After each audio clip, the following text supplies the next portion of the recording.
સૌથી પહેલા યમુનાજીના સ્વરૂપની થોડીક ચર્ચા કરીએ. 41માં તો પ્રવેશ, આ 41 પદનો સાર જ હું તમને કહીશ અને એમાં જે વણાયેલું છે બધું. તો આ બધી ચર્ચાઓ આપણે કરીશું. નામ દ્વારા, રૂપ, લીલા અને ધામ. અને આ ચારેને જો 10-10 રીતે, નવધા ભક્તિ ને 10મી પ્રેમ લક્ષણા ભક્તિ, તો એ રીતે પણ 40 પદ થાય. અને ધર્મી રૂપ 41મું પદ. જે આ શબ્દોને સમજતા હશે ને ખ્યાલ આવી જશે કે નવધા ભક્તિ અને 10મી પ્રેમ લક્ષણા ભક્તિ 10 પદ દ્વારા. જો આ વસંતના દિવસોમાં 40 દિવસ હોય ને, વસંત પંચમી, આ કેમ શેના માટે હોય? 4 યુથ છે ગોપીજનોના. Youth means group. અને ચારેય યુથોને 10-10 પ્રકારની ભક્તિ ઠાકોરજી સિદ્ધ કરાવે. નવધા ભક્તિ, 10મી પ્રેમ લક્ષણા ભક્તિ, તો એને થયા 40 દિવસ. એટલે કે વ્રજના સમસ્ત ચારેય યુથ, ચારેય ગ્રુપને ગોપીજનોના, મુખ્ય 4 યુથ છે વ્રજ ભક્તોમાં. ગોપીઓ કોઈ એક જ યુથમાં નથી. તામસ, રાજસ, સાત્વિક, નિર્ગુણ, સ્વામીજીનું, નિત્ય સિદ્ધા, ચંદ્રાવલીજીનું, લલિતાજીનું, યમુનાજીનું, એમ 4 યુથ છે. અને 4 યુથોને 10-10 પ્રકારની ભક્તિ આ ખેલના દિવસોમાં ઠાકોરજી અનુભવ કરાવે છે. તો એ પ્રકારે 40 દિવસ ખેલના થાય. એટલે આપણે ત્યાં 4 ખેલ હોય ને, ડોલમાં 4 ખેલ, રથયાત્રામાં 4 ખેલ, 4 વાર દર્શન ખુલે, 4 વાર ભોગ આવે. એ શેના માટે? કારણ કે 4 યુથ છે ગોપીજનોના અને દરેક યુથને એક વખત ભોગ ધરવાનો લાભ મળે છે. એટલે 4 ખેલ આપણે ત્યાં હોય છે. તો આના પાછળ બધી ભાવનાઓ છે. આ આખા વર્ષોત્સવનો જે સેવા ક્રમ છે એ કોઈ વિધિ વિધાન નથી. એ વ્રજમાં ઠાકોરજી આખા વર્ષ દરમિયાન જે રીતે રહેતા અને વ્રજભક્તો જે રીતે લાલ લડાવતા, ઋતુ પ્રમાણે જે રીતે મનોરથ કરતા, બસ એ જ પ્રભુનો આખો આ વર્ષનો ક્રમ છે. સવારથી સાંજ સુધી ઠાકોરજી વ્રજમાં જે રીતે રહેતા એ જ આપણો અષ્ટયામનો ક્રમ છે. જાગે એટલે મંગળા, શિંગાર ધરે, રાજભોગ આરોગે, પોડી જાય, પાછા ઉત્થાપન, જાગે, પાછા ગાયોને ચરાવવા જાય, પાછા ગોકુલ આવે, પોડે. તો ઠાકોરજીનું ડેલી રૂટીન છે. સવારથી સાંજ સુધીની ક્રિયા છે. જેનો ભાવ કરતા કરતા કરતા કરતા ઠાકોરજી એક દિવસ કૃપા કરે અને આપણને પણ વ્રજભક્તોની જેમ પોતાના આનંદનું દાન કરે. એ રીતે એ ભાવથી આપણે અષ્ટયામનો આ ક્રમ કરીએ છીએ. જેથી વ્રજભક્તોને જે આનંદ પ્રાપ્ત થયો એ આનંદની અનુભૂતિ આપણને થાય. એટલે આપણો આ અષ્ટયામનો ભાવ છે. તો આ આખી રીતે આપણો જે ક્રમ છે. તો શ્રી યમુનાજીના મહિમાની જો ચર્ચા આપણે કરીએ તો સૌથી પહેલા મહાપ્રભુજી યમુનાષ્ટકથી પ્રારંભ કરે છે અને એમાં યમુનાજીના સ્વરૂપનો આપણને પરિચય કરાવે છે. થોડોક યમુનાજીના સ્વરૂપની ચર્ચા કરીએ એ ખ્યાલ આવી જાય તો તમે વધારે આત્મસાત આ એક પદને કરી શકો. નમામિ યમુના સકલ નવ શ્લોકમાં યમુનાષ્ટક છે. 9મા શ્લોકમાં ફલશ્રુતિ છે કે યમુનાષ્ટક કરવાનું ફલ શું. અને 16 સ્કંદમાં પહેલું, અને પ્રાય મેં જોયું છે બીજા કોઈ પાઠ, સ્તોત્ર, કીર્તન કોઈ ન કરતું હોય પણ યમુનાષ્ટક જરૂર કરતા હોય. લગભગ બધા, લગભગ મા બાપ બાળકોને પણ કહેતા હોય કઈ નહીં યમુનાષ્ટક કરે, 1 શ્લોક કરે. આ એક આપણી ત્યાંનો એક પરંપરા, એક વિધાન, એક પ્રક્રિયા છે કે નિત્ય એક યમુનાષ્ટકનો પાઠ અચૂક કરો. કારણ કે યમુનાજી ભક્તિના દાત્રી છે અને ભાગ્ય સૌભાગ્યના પણ દાત્રી છે. એટલે તમારું લૌકિક અને અલૌકિક બંનેને સિદ્ધ કરનારા શ્રી યમુનાજી છે. જેના મનમાં જે મનોરથ હોય અહીં કોઈ ફળ દે એને એ ફળ આપે. તો લૌકિકની કામના તો લૌકિક ફળ, અલૌકિકની કામના તો અલૌકિક ફળ. તેવા શ્રી યમુનાજી નમામિ શબ્દથી પ્રારંભ કર્યો છે. યમુના શ્રી ગુસાઈજી પણ યમુનાષ્ટપદીમાં નમો દેવી યમને નમો દે, નમનથી પ્રારંભ કરે. નમનથી અધિક કરી પણ શું શકીએ આપણે? જે તત્વો લૌકિક સાધનોથી પ્રસન્ન ન થઈ શકતા હોય તો એને પ્રસન્ન કરવાનો ઉપાય શું? આપણી પાસે કઈ એવી વસ્તુ કે જેનાથી ઠાકોરજી કે યમુનાજી પ્રસન્ન થઈ જાય? કોઈ પદાર્થ એવો ખરો કે જે એની પાસે ના હોય અને આપણે આપી એને ખુશ થઈ જાય? એવું કયો પદાર્થ? અસમર્થ લોકોને સામર્થ્ય થોડું આપો તો રાજી થાય, વસ્તુ આપો તો રાજી થાય. ભગવાન કઈ વસ્તુથી રાજી થાય? એને શું નથી? કિમાસનમ તે ગરુડાસનાયમ શ્લોક બોલીએ ને, આસન ગરુડનું છે, આવા વસ્ત્ર કૌસ્તુભ મણિ. આ શેનાથી રાજી થાય? મારી પાસે તને પ્રસન્ન કરી શકું એવું કાંઈ નથી. એ વાતના સ્વીકાર કરવાથી, પોતાની દીનતાથી, પોતાના નિસ્સાધનપણાના સ્વીકાર. અમુક જગ્યાએ છે ને સામર્થ્યવાન બનીને જાઓ ને તો નુકસાન જ થાય. અમુક જગ્યાએ તો અસમર્થ બનીને જાઓ. દુનિયા મને સામર્થ્યવાન માને છે પણ પ્રભુ તારી આગળ તો હું બિલકુલ અસમર્થ છું. એટલે હું તો ઘણી વાર કથામાં કહું કે જેને પગે લાગવા જેવું છે એને નહીં લાગો ને તો ન લાગવા જેવા લોકોના રોજ પગે પડવું પડશે. એના કરતા જેને પગે પડવા જેવું છે એને પડો ને. સમર્થ જે સર્વ સમર્થ છે એના શરણે નહીં જાઓ તો અસમર્થ લોકોની આગળ કરગરવું પડશે. પ્રભુ સર્વ સમर्थो ही ततो निश्चितताम व्रजेत. एक हमारे ठाकुर जी ही सर्व समर्थ है, उनका शरण ले लो तो प्रभु अपना सामर्थ्य आपको दे देंगे. प्रभु ऐसे हैं, प्रभु ભક્તોને દુખી નથી જોઈ શકતા. તો નમામી શબ્દથી 3 વાર યમનાષ્ટકમાં નમન આવ્યું. જો કહેવા માંગુ છું, નમામિ યમનામહં નમોસ્તુ યમને સદા નમત કૃષ્ણ તુર્ય પ્રિયા.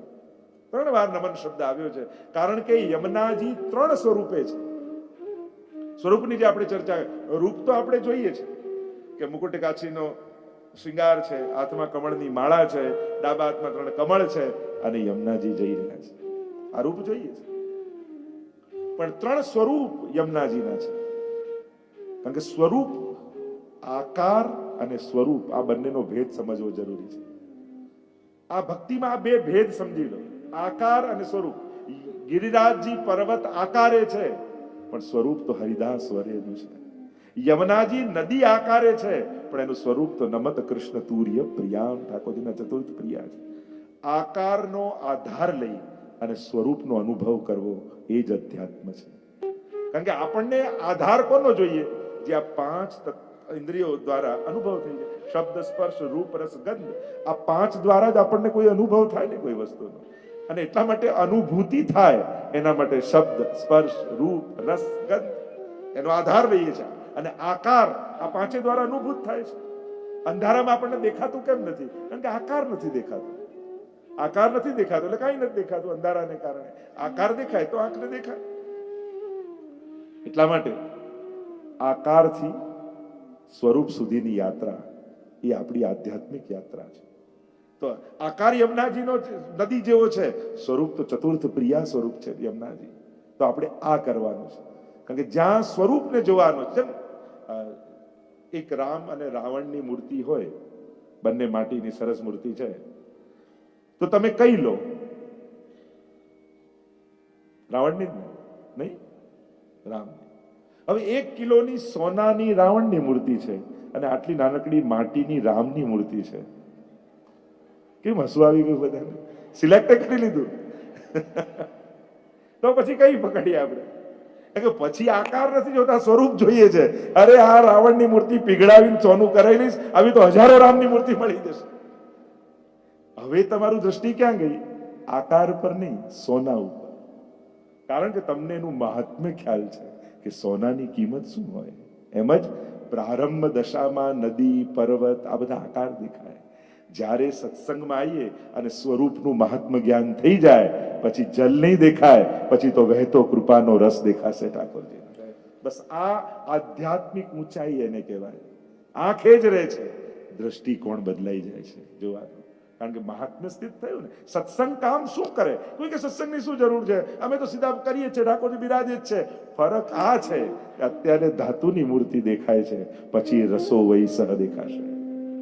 આ અધ્યાત્મની ઊંચાઈ કેળવવી છે સત્સંગ દ્વારા. અને જ્યારે સાચા સત્સંગનો તમને પ્રાપ્તિ થાય ત્યારે તમારા દ્રષ્ટિકોણ બદલાઈ જાય છે. મહાપ્રભુજી આ કૃપા કેટલી. જ્યારે સુરદાસજી પધાર્યા, સુરદાસજીને મળ્યા, બ્રહ્મ સંબંધ આપ્યું, કહ્યું ભગવત લીલા ગાઓ. કછું જાનત નહીં ભગવત લીલા. તો બ્રહ્મ સંબંધ આપ્યું, કહ્યું સુરદાસ ગોકુલ કે દર્શન કરો. અત્યાર સુધી ગોકુલ જોતા જ હતા, પણ મહાપ્રભુજીએ કહ્યું કે હવે દર્શન કરો. ત્યારે ઘુટુરન ચલત રહે નું તનુ મંડિત. બાલકૃષ્ણ લાલ હાથમાં માખણનો લોંદો લઈ નંદાલયના આંગણામાં ડોલતા દેખાય. એટલે કે જે સ્થળમાં ઠાકોરજીએ જે લીલા કરી છે, હવે એ લીલાઓના દર્શન થવા લાગ્યા. હવે કોઈ તીર્થ નથી દેખાતું, હવે લીલા સ્થળી દેખાય છે. એટલે જયારે એમ કે નૈન ભર દે કબ ભાનુ તનયા, જયારે આપણા આચાર્યો કહેતા હોય, ભગવતીઓ કહેતા હોય હવે જો યમુનાજીને, ત્યારે એ જળ નહીં દેખાય, ઠાકોરજીના એ માધુર્યનો રસ દેખાશે. પછી એ સખી રૂપ યમુનાજી દેખાશે. પછી તો યમુનાજીના એ પાન પણ સાધારણ પાન નથી. ચાલ સખી, આ સાક્ષાત પ્રભુનો કૃપારસ વહી રહ્યો છે, એના પાન કરીએ. કે યમુનાજીનું સ્વરૂપ શું છે? એ જળ રૂપે દેખાય. આ ત્રણેય સ્વરૂપની ચર્ચા કરીશું: આદિ ભૌતિક, આધ્યાત્મિક અને આદિ દૈવિક. આંખથી દેખાય એ આદિ ભૌતિક સ્વરૂપ કહેવાય, મહાત્મ્ય સમજાય એ આધ્યાત્મિક સ્વરૂપ કહેવાય, અને રસરૂપ સખી રૂપ દેખાય એ આદિ દૈવિક સ્વરૂપ કહેવાય. તો આદિ ભૌતિક સ્વરૂપ અને કયું છે? કલિંદ ગિરી મસ્તકે પતદ મંદ પૂરોજ્વલા વિલાસ ગમનોલ્લસત પ્રકટ ગંડ શૈલોન્નતા સઘોષ ગતિદંતુરા સમધિરૂઢ દોલોત્તમા મુકુંદ રતિવર્ધની જયતિ પદ્મબંધો સુતા. ત્યાં કલિંદ પર્વતના મસ્તક પરથી વહેતો પ્રવાહ, એક શિલા પરથી બીજી શિલા પર, બીજી શિલાથી ત્રીજી શિલા પર, અને વહેતા વહેતા વહેતા સઘોષ ગતિદંત અવાજ કરતા. યમુનાજી કેવા ઉતાવળા ઉતાવળા આવે. આપણે લાગે શેની ઉતાવળ છે? પછી ખ્યાલ આવે આ તો વ્રજમાં પહોંચવાની ઉતાવળ છે. આ વૈષ્ણવ પણ જયારે વ્રજ જતા હોય ને, ઘરમાં આખું ઘર માથે લઈ લે, ચલો જલ્દી કરો, ટ્રેન છૂટી જશે, આમ થઈ જશે, આ બાંધી લીધું, આ રહી ગયું, આ રહી ગયું. આખા ઘરને ટેન્શન થાય કે બા વ્રજમાં જાય ત્યારે શાંતિ. તત્પરતા હોય પ્રભુને મળવાની, એને ઉત્કંઠા હોય, ક્યારે વ્રજમાં પહોંચીશ, ક્યારે. અને લોકો સ્ટેશને ઉતરે ત્યારથી જે દોડે, ઘરમાં 4 જણા પકડીને દાદરો ચડાવતા હોય એ બા ક્યારે મંદિરોના પગથિયાઓ ચડી જાય તો આપણને આશ્ચર્ય લાગે. આખી આખી પરિક્રમાઓ કરી લે ગિરિરાજજી. છોકરાઓ આવી ગયો, બા ઘરે નાટક કરો છો કે શું? પણ એ લૌકિકમાં તો આવું જ હોય. અલૌકિકમાં તો ઠાકોરજીનું બળ આવી જાય ને, વ્રજની ભૂમિનું એવું બળ આવી જાય કે અલૌકિક સામર્થ્ય પ્રાપ્ત થઈ જાય. આ તત્પરતા હોય. એમ યમુનાજી પણ સઘોષ ગતિદંતુરા સમધિરૂઢ દોલોત્તમા, એ રીતે પ્રવાહમાં જલપ્રવાહ રૂપે યમુનાજીનું એક સ્વરૂપ, એને કહેવાય યમુનાજીનું આદિ ભૌતિક સ્વરૂપ. અને આદિ ભૌતિક આધ્યાત્મિક કોઈ ન્યૂન્ય નથી, એટલે એને ન્યૂન્ય નહીં માનવું. આ ત્રણેયમાં અલૌકિક બુદ્ધિ રાખવું. એ જળ રૂપે પણ પધારે તો એ જલ પણ પવિત્ર છે, એની ભાવનાઓ છે આખી. એની ચર્ચા તો આગળ આપણે જયારે કરીશું ત્યારે કરીશું. એ જ રીતે આધ્યાત્મિક સ્વરૂપ કયું? વિશુદ્ધ મથુરા તટે. સાતપુરીમાંની પુરી છે મથુરા. અને જ્યારે એ મથુરા પુરીનો આશ્રય તમે કરો છો, ત્યાં યમુનાજીના સ્નાન પાન આચમન જ્યારે કરો છો, ત્યારે એવું પરમ તીર્થ છે કે તમારા સકલ પાપોમાંથી તમને મુક્ત કરી દે છે. સમસ્ત દુરિતક્ષય. 5 ફળમાંનું પહેલું ફળ છે ને, બધા જ પાપોનો નાશ થઈ જાય. તો જ્યારે આધ્યાત્મિક સ્વરૂપ કોને કહેવાય? તીર્થ સ્વરૂપ. જેમ જળ સ્વરૂપ છે, નદી સ્વરૂપ, એમ એક તીર્થ સ્વરૂપ યમુનાજીનું છે. એ તીર્થના દેવી છે. નમો દેવી યમને, તીર્થના દેવી છે, વ્રજની અધિષ્ઠાત્રી છે. એટલે તો યમુના જળ હાથમાં લઈને આપણે સંકલ્પ કરતા હોય વ્રજયાત્રાનો, કારણ કે એ તીર્થ છે. એટલે તીર્થનો આશ્રય એ શાસ્ત્ર વચન છે કે જીવે તીર્થોનો આશ્રય કરો. તેવું મહાત્મ્ય યમુનાજીનું છે કે ત્યાં આવીને યમયાતના પણ થતી નથી જ્યારે યમુનાજીના પાન કરો છો. તો તીર્થ બુદ્ધિએ યમુનાજીને જોવા, એનું આધ્યાત્મિક સ્વરૂપ, એના સામર્થ્ય સાથે. અને ત્રીજું યમુનાજીનું સ્વરૂપ નમત કૃષ્ણ તુર્ય પ્રિયા. ઠાકોરજીના ચતુર્થ પ્રિયા. તુર્ય મીન્સ ચતુર્થ. ચતુર્થ પ્રિયા યમુનાજી છે. એ દ્વારિકાના અષ્ટપટરાણીઓમાંના પટરાણી જુદા. આ તો વ્રજભક્તોના 4 યુથ છે, એમાંથી ચોથા યુથના અધિપતિ, ટીમ લીડર કહીએ ને, યુથાધિપતિ, એ શ્રી યમુનાજી છે. કે જે ગોપીઓએ કાત્યાયની વ્રત કર્યું, એ કુમારિકા ગોપીજનો, એના અધિષ્ઠાત્રી શ્રી યમુનાજી સખી રૂપે વ્રજમાં છે. અને જે સખી સ્વરૂપ જેનું ચિત્ર તમે જુઓ છો, એ યમુનાજીનું સ્વરૂપ એ આધિદૈવિક સ્વરૂપ કહેવાય. એટલે એ સ્વરૂપ પરમ ભાવ રાખી સખી રૂપે આ ભૂતલ પર પડેલા દૈવી જીવોને ફરી લીલામાં પ્રાપ્તિ કરાવવા માટે એ સ્વરૂપે યમુનાજી ભૂતલ પર આવ્યા છે. આ સ્વરૂપના અનેક ભાવ આપણે ત્યાં બતાવ્યા છે. એમ જુઓ તો યમુનાજી આ મુકુટ કાચની કેમ ધારણ કર્યા? તો આખો એનો પ્રસંગ, અનેક પ્રસંગ કહેવામાં આવે. મુકુટ કોને કહેવાય? જે મસ્તક પર ધર્યું છે ને, એને મુકુટ કહેવાય. કાચની કોને કહેવાય? શ્રી યમુનાજીએ જે શરીરમાં પહેર્યું છે ને વસ્ત્ર, એ કાચની કહેવાય. એટલે કે જ્યારે મહારાસ થાય ત્યારે ઠાકોરજીનો આ શણગાર હોય છે. તમે શરદ પૂર્ણિમા આદિમાં દર્શન કરજો. મહારાસ સમયે ઠાકોરજી મુકુટ અને કાચની ધારણ કરે. આ મુકુટ કાચની મહારાસનો શણગાર છે. અને એ શણગાર પહેરી શ્રી યમુનાજીના સ્વરૂપનું દર્શન આપણે કરીએ છીએ. તો અનેકવિધ ભાવનાઓ આ સ્વરૂપની.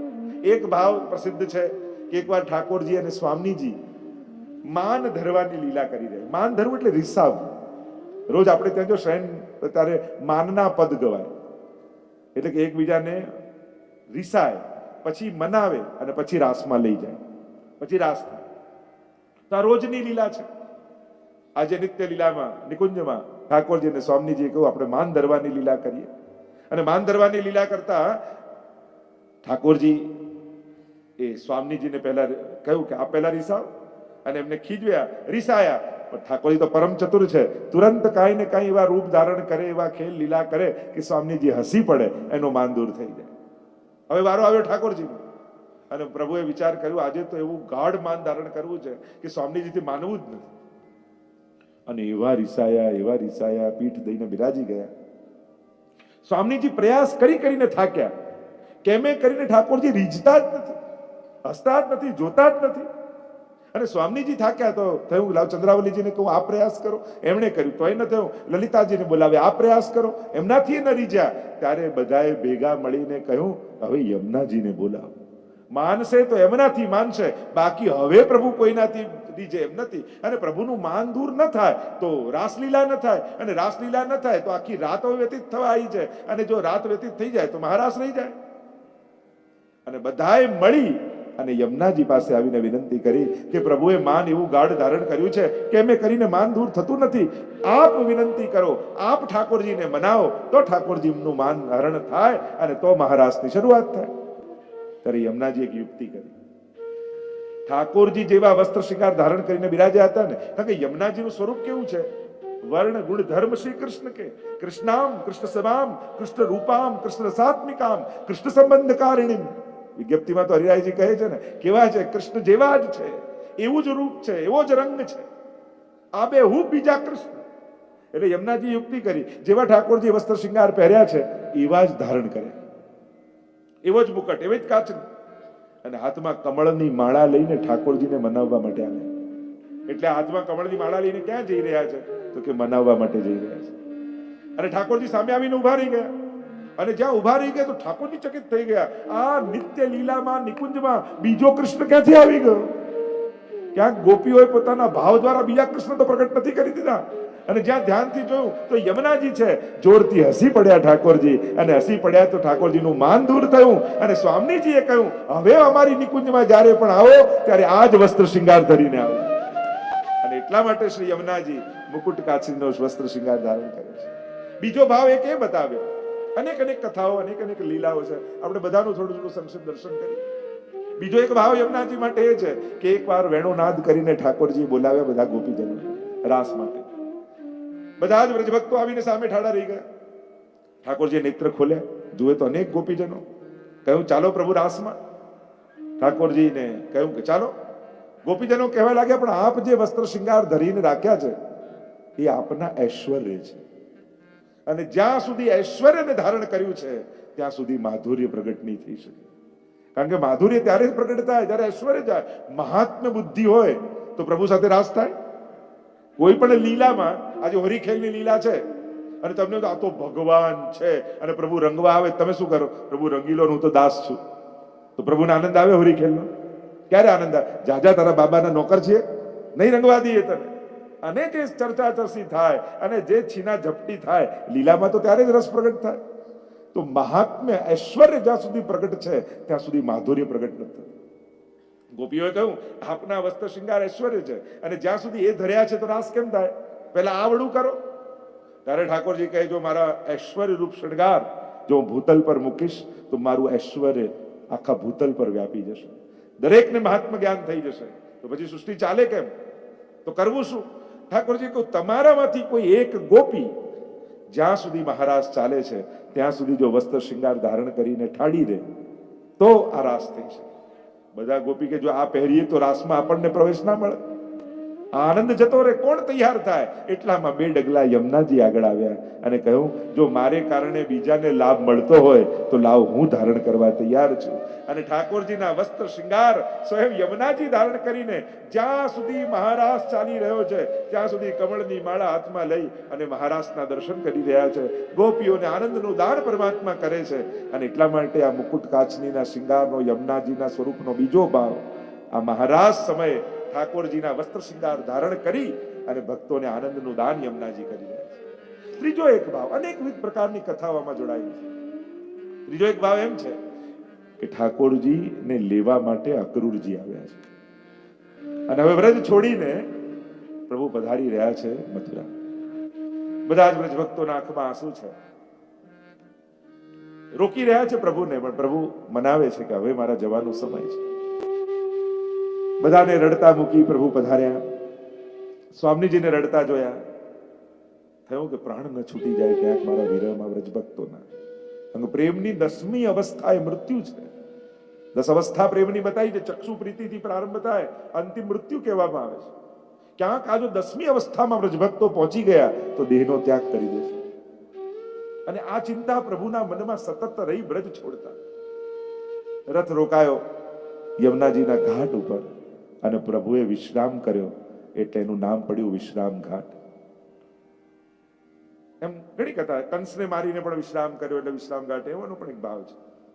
અને વિશ્રામ ઘાટ પર પ્રભુ બિરાજ્યા, પણ મનમાં ચિંતન વ્રજભક્તોનું થઈ રહ્યું છે કે મારા વ્રજભક્તોને રડતા મૂકીને હું રથ છોડીને નીકળ્યો છું. એ પ્રાણ છોડી દેશે મારા વિયોગમાં. શું કરું કે એમના પ્રાણ ન છૂટે? ત્યારે યમુનાજીનું સ્મરણ ઠાકોરજીએ કર્યું. અને જ્યાં યમુનાજીનું સ્મરણ કર્યું ને સાક્ષાત યમુનાજી ત્યાં પ્રગટ થઈ ગયા. પ્રભુ મને યાદ કરી. હા યમુનાજી, શા માટે? કઈ આપને મારું કાર્ય? હા યમને, તમને એટલા માટે યાદ કર્યા કે તમારું રૂપ અને વર્ણ મારા જેવું છે. તો પ્રભુ મારે લાયક સેવા શું? હે યમુનાજી, મને ડર છે કે મારા વિપ્રયોગમાં ક્યાંક ગોપીજનો પ્રાણ ન છોડી દે. તો હું શું સેવા કરું? ઠાકોરજી કહેવા લાગ્યા કે જ્યારે એવા ઉત્કટ અવસ્થામાં ગોપીજનો પહોંચી જાય કે હવે પ્રાણ નહીં ટકે, એવા સમયે હું તમને વસ્ત્ર અને શૃંગાર આપું છું. એ ધારણ કરી તમે ગોપીની સન્મુખ ઠાડા થઈ જજો. એક ક્ષણ માટે ગોપીઓને એમ લાગશે કે ઠાકોરજી આવી ગયા અને એમના પ્રાણ બચી જશે. તમારું સ્વરૂપ મારા જેવું લાગશે અને મારું મિલન થયું હોય એવો આનંદ એમને અનુભવ થશે અને એમના પ્રાણ ટકી જશે. અને એ સમયે પોતાના મહારાજની લીલાની સાક્ષી એવા મુગટને પ્રભુએ કાઢી યમુનાજીના મસ્તક પર ધરાવ્યું. પોતાના લીલાના સાક્ષી રૂપ કાચની કાઢી ઠાકોરજીએ યમુનાજીને ધરાવી અને એક એક ગોપીએ પોતાના હૃદય રૂપી કમળ સ્વામીજીને આપ્યા હતા. અને સ્વામીજીએ કમળની માળા બનાવી અને પ્રભુ જતા હતા ત્યારે કહ્યું કે અમે તો આપની સાથે નથી આવી શકતા, પણ અમારા હૃદય આપ અમારી સાથે લેતા જાઓ. અને એ કમળની માળા ઠાકોરજીના કંઠમાં ધરાવી હતી. એટલે જ કંઠ કહ્યું ને, એ ભક્તના કમળ શું છે?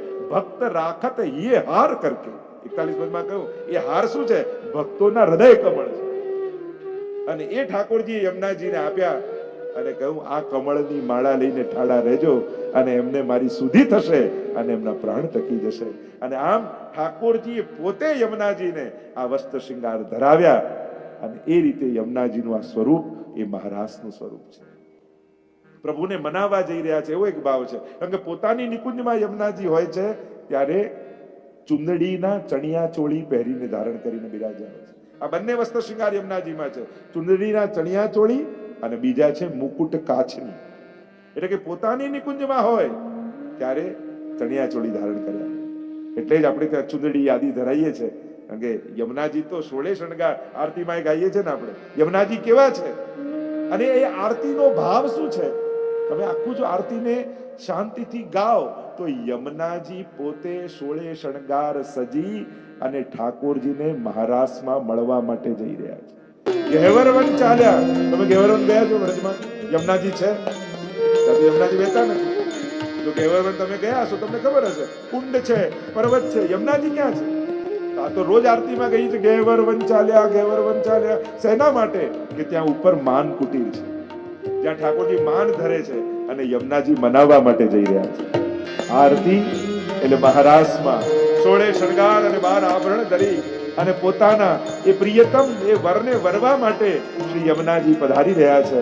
યમુનાજીને જોઈને માન દૂર થયું. શ્રીકંઠમાં કમળની માળા ધરાવી અને મહારાસ માટે ઠાકોરજી તૈયાર થયા અને કહે, માધવ પરિક્રમમાં વ્રજની કરવાને ગયા હતા. આ વ્રજમાં 56 સ્થાનો છે, જે વ્રજ કમળ છે. 56 સ્થાનોમાં આ મહારાસ થાય છે, જુદી જુદી લીલાઓ. એટલે હવે વ્રજની પરિક્રમા કરીએ ત્યારે એક એક સ્થળમાં યમુનાજીની કૃપાથી પ્રત્યેક લીલાઓ પ્રગટ નેત્રોથી અનુભવ થાય અને ત્યારે આપણી પરિક્રમા પૂરી થઈ જાય. તો આવો અલૌકિક ભાવ, એટલે જ્યારે યમુનાજીની આરતી ઉતારતા હોઈએ ત્યારે આપણે સામર્થ્યને નથી ગાતા, મહાત્મ્યને નથી ગાતા, માધુર્યને ગાઈએ છીએ. એટલે હવે જ્યારે આ આરતી ગાઓ ત્યારે ભાવ કરજો કે યમુનાજી જ્યારે મહારાષ્ટ્રમાં પધારી રહ્યા છે તો હું પણ એમની પાછળ પાછળ એક ડગલું ભરતા ભરતા ભરતા યમુનાજીની કૃપાથી મહારાષ્ટ્રમાં મારો પણ પ્રવેશ શ્રી યમુનાજી કરાવવાના છે અને ત્યારે મારી વ્રજમાં સ્થિતિ થશે. આવા ભાવ સાથે ગાશો તો સાચા અર્થમાં વ્રજ લીલામાં પ્રાપ્તિની આરતી પ્રગટ થશે અને એ આરતી તમને વ્રજમાં સ્થિત કરી દેશે. ત્યારે યમુનાજી હેત કરી દેત શ્રી યમને વાસ કુંજે ત્યાં સુધી લઈ જશે. આ ભાવ આપણે ત્યાં આરતીનો છે. બીજે બધે જ્યાં પણ આરતી ગવાય છે ત્યારે મહાત્મ્ય ગાવામાં આવે છે. ઘણા લોકોએ જોડી દીધું છે આની પાછળ 33 કોટી દેવતા અને જે આરતી ગાય એનું આ થાય, પણ કહે માધવ પરિક્રમા આટલું ગાવ એટલે આરતી પૂરી થઈ જાય. પછી આગળ ગવાતું નથી, એ પાછળથી કોઈ ઉમેરેલું છે. આપણે ત્યાં છાપ આવી જાય ને એટલે કીર્તન પૂરું થઈ જાય. તો અહીંયા માધવદાસની છાપ આવી એટલે દોડ પૂરું થઈ ગયું. પછી આગળ પેલું આરતી વિશ્રામ ઘાટે થાય, 33 કરોડ દેવતા, ઘણાને આવડતું બી હશે. શું 33 કોટી દેવતા શું કરવા આવે? દર્શન કરવા જાય. અને પછી આગળ બીજું કઈક લાઈન છે ને, જન્મ જન્મ ના કૃષ્ણદાસને ખબર છે બધી. એમ ઘણા બધા આપણે ત્યાં ધોળ ગવાતા, પણ એ પાછળ પાછળ લોકો ઉમેરતા. તો તમારી કલ્પના શક્તિ તમારા સુધી રાખજો. મૂળ ગ્રંથો, મૂળ કીર્તન, મૂળ ધોળમાં કોઈ છેડછાડ કરવી નહીં. કારણ કે એકવાર છપાય ને પછી લોકો છાપ્યા જ કરે, છાપ્યા જ કરે, છાપ્યા જ કરે અને પછી એ સિદ્ધાંત બની જાય. ઘણી વાર કોઈ વસ્તુ લાંબા સમય સુધી ચાલે તો એ જ સાચું લાગવામાં. અમારા બા ગાતા ને તમે શેના ના પાડો છો? પણ બાની ભૂલ થઈ ગઈ, એમાં શું થઈ ગયું કહેવામાં? બાની ભૂલ થતી કે છપાયેલું એ તું બા ક્યાં ગોતવા જાય? એટલે મૂળ વાત એ છે કે જ્યાં જે વિધાન હોય, જે પ્રકાર હોય, કોઈ પણ પ્રકારનું અતિક્રમણ નહીં કરવું કોઈ પણ વસ્તુમાં. જે ચર્ચા આપણે કરી રહ્યા હતા શ્રી યમુનાજીના અધિદૈવિક સ્વરૂપની ચર્ચા કેન્દ્રમાં હતી અને ખાલી ગ્રાસના શબ્દથી બધાએ આનંદ કર્યો. અને શ્રી યમુનાજી એ મહારાષ્ટ્રની પ્રાપ્તિ કરાવનારા છે. તો આધિભૌતિક, આધ્યાત્મિક અને આધિદૈવિક આ 3 સ્વરૂપની આપણે ચર્ચા કરી રહ્યા છીએ. આધિભૌતિક સ્વરૂપ જે નેત્રો દ્વારા નદી પ્રવાહના રૂપે દેખાય છે, આધ્યાત્મિક સ્વરૂપ જે તીર્થ રૂપ છે અને આધિદૈવિક સ્વરૂપ જે સખી રૂપ છે.